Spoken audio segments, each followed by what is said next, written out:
Ang Aklat ng Galatians Kabanata 3. Mga handgal na taga-Galasya, kaninong masamang mata ang sumire sa inyo? Hindi ba inilarawan si Kristo na napako sa krus sa inyong mga mata? Gusto ko lang malaman ito mula sa inyo. Natanggap ba ninyo ang Espiritu sa pamamagitan ng pagsunod sa kautusan o sa pamamagitan ng paniniwala sa inyong napakinggan? Napakahangal ba ninyo? Nagsimula ba kayo sa Espiritu upang magtapos lamang sa laman?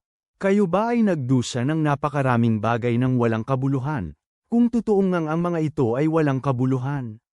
Kung gayon, siya ba na nagbigay ng Espiritu sa inyo at gumawa ng mga makapangyarihang gawa sa inyo, ginawa niya ba ito sa pamamagitan ng paggawa sa kautusan o sa pamamagitan ng pakikinig na may pananampalataya? Nanampalataya si Abraham sa Diyos at ito'y ibinilang sa kanya na katwiran. Sa gayon ding paraan, unawain ito, na ang mga nananampalataya ay mga anak ni Abraham. Noon pa man ay nakita na ng kasulatan na ipapawalang sala ng Diyos ang mga Gentil sa pamamagitan ng pananampalataya. Ang Ebanghelyo noon pa man ay ipinahayag na kay Abraham, dahil sa iyo ang lahat ng bansa ay pagpapalain. Kaya nga, ang mga may pananampalataya ay pinagpala kasama ni Abraham, sila na may pananampalataya.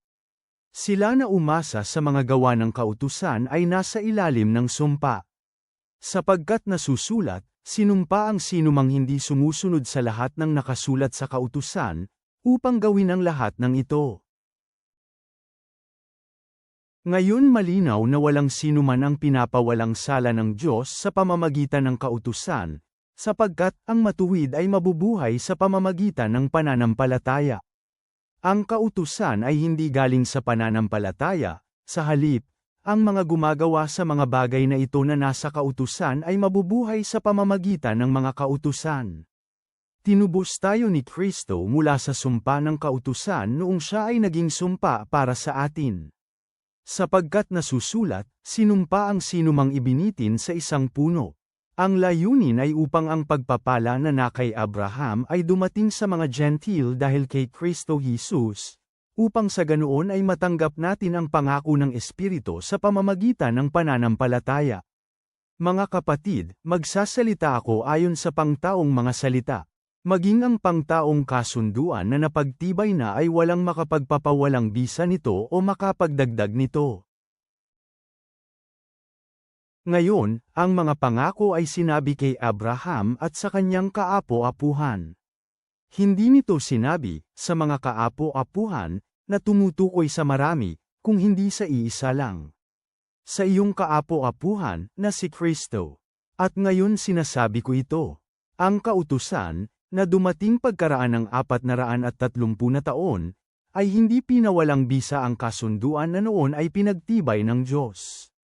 Sapagkat kung ang pamana ay dumating sa pamamagitan ng kautusan, hindi sana ito dumating sa pamamagitan ng pangako. Ngunit malaya itong ibinigay ng Diyos kay Abraham sa pamamagitan ng pangako. Kung ganoon, bakit ibinigay ang kautusan?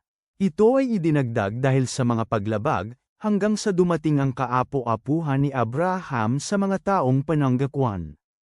Ang kautusan ay ipinatupad sa pamamagitan ng mga anghel sa kamay ng tagapamagitan.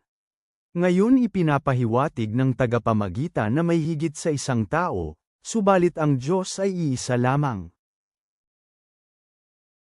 Kung gayon ang kautusan ba ay laban sa mga pangako ng Diyos? Hinding-hindi, sapagkat kung ang kautusan ay ibinigay at may kakayahang magbigay ng buhay, tiyak na ang katwiran ay dumating sa pamamagitan ng kautusan. Ngunit sa halip, ibinilanggo ng kasulatan ang lahat ng bagay na nasa ilalim ng kasalanan. Ginawa ito ng Diyos upang ang kanyang pangako na iligtas tayo sa pamamagitan ng pananampalataya kay Jesu Kristo ay maibigay sa kanila na sumampalataya. Subalit bago ang dumating ang pananampalataya kay Kristo, ibinilanggo tayo at ikinulong ng kautusan hanggang sa kapahayagan ng pananampalataya. Kaya ang kautusan ay naging tagagabay natin hanggang si Kristo ay dumating, upang tayo ay mapawalang sala sa pamamagitan ng pananampalataya. Ngayon na dumating na ang pananampalataya, Wala na tayo sa ilalim ng tagagabay. Sapagkat kayong lahat ay mga anak ng Diyos sa pamamagitan ng pananampalataya kay Kristo Jesus. Lahat kayo na nabautismuhan kay Kristo, isinuot ninyo ang buhay ni Kristo na parang damit. Walang Hudyo o Grigo, alipin o Malaya, lalaki o babae, sapagkat kayong lahat ay iisa kay Kristo Jesus. Kung kayo ay kay Kristo, kayo rin ay mga kaapo-apuhan ni Abraham, tagapagmana ayon sa pangako. Ama naming nasa langit, salamat po sa kaloob ng pananampalataya na nagpapalaya sa amin mula sa batas at nagbubuklod sa amin bilang iisa kay Kristo Jesus.